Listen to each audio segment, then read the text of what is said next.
সম্মানিত উপস্থিতি, আমার কাছে একটি মাসআলা সম্পর্কে প্রশ্ন এসেছে। আমি আশা করি এই মাসআলাটি খুবই গুরুত্বপূর্ণ আমাদের বর্তমান সমাজের জন্য। আমাদের বর্তমান সমাজে মানুষ না বুঝে শুনে এমন এমন কিছু কাজ করে যেগুলো মাসআলাগতভাবে খুবই নাজুক পরিস্থিতি তৈরি করে। যেমন যে মাসআলা সম্পর্কে আমাকে জিজ্ঞাসা করা হয়েছে, সেই মাসআলাটি হলো পুত্রবধূর জন্য শ্বশুরের দৈহিক খেদমত করার বিধান। অর্থাৎ পুত্রবধূ তার শ্বশুরের শারীরিক কোনো খেদমত করতে পারবে কিনা, এ সম্পর্কে মাসআলা জিজ্ঞাসা করা হয়েছে। সম্মানিত মুসলিম কেরাম, এই মাসআলাটি খুবই গুরুত্বপূর্ণ। বর্তমান সমাজে দেখা যায় অনেক শ্বশুর শারীরিকভাবে সে এখনো যুবক থাকে, অথবা যুবক নাই হোক, যদি কোনো শ্বশুর পুত্রবধূর মাধ্যমে তার শারীরিক খেদমত নেয়, এটা সম্পূর্ণ হারাম, সম্পূর্ণ নাজায়েজ। অর্থাৎ কোন শ্বশুর তার পুত্রবধূকে দিয়ে তার দৈহিক শারীরিক কোন খেদমত নিতে পারবে না। কেননা এটা খুবই গুরুত্বপূর্ণ একটি বিষয়, স্পর্শকাতর একটি বিষয়। কেমন?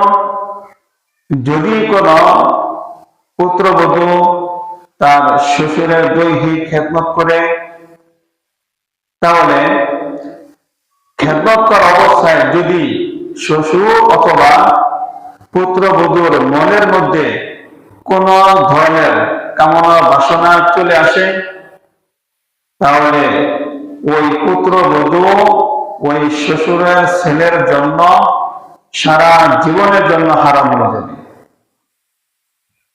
সেই পুত্রবধূ থাকবে না, তার ছেলের জন্য সারা জীবনের জন্য হারাম হয়ে যাবে। এই জন্যই বলেছিলাম এই বিষয়টি খুবই স্পর্শকাতর। তাহলে আজকের মাসআলার সারাংশ হলো পুত্রবধূর দ্বারা শ্বশুরের দৈহিক খেদমত করা সম্পূর্ণ হারাম, নাজায়েজ, এটা করতে পারবে না। তবে হ্যাঁ, দৈহিক শারীরিক খেদমত ছাড়া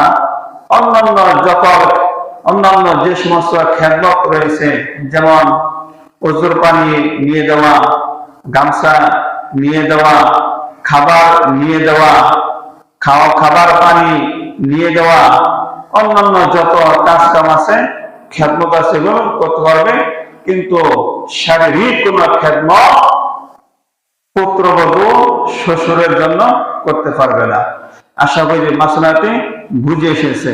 তো এই ব্যাপারে দুররুল মুখতার একটি প্রসিদ্ধ ফতোয়া কিতাব। এই কিতাবে বলা হয়েছে, ফালা ইয়াহিল্লু মাসসা ওয়াজহিহা ওয়া কাফফিহা ওয়া ইন উমিনাতিশ শাহওয়াতু লিআন্নাহু আগলাযু ওয়া লিযা তাসবুতু বিহি হুরমাতুল মুসাহারা।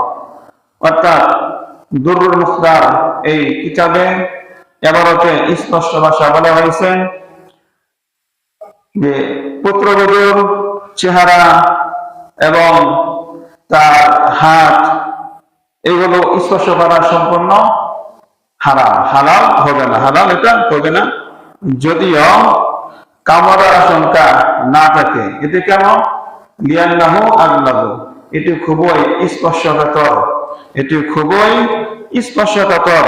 একটি বিষয়, এটি গুরুত্বপূর্ণ একটি বিষয়।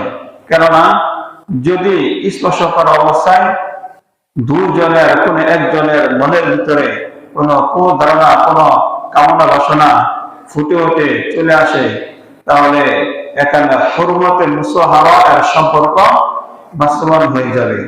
তখন এই পুত্রবধূ ওই শ্বশুরের ছেলের জন্য সম্পূর্ণরূপে হারাম হয়ে যাবে।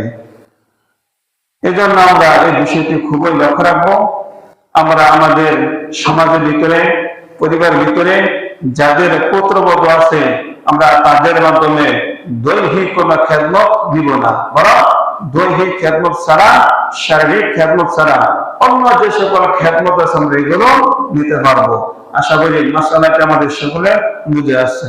আসসালামু আলাইকুম ওয়া রাহমাতুল্লাহি ওয়া বারাকাতুহু।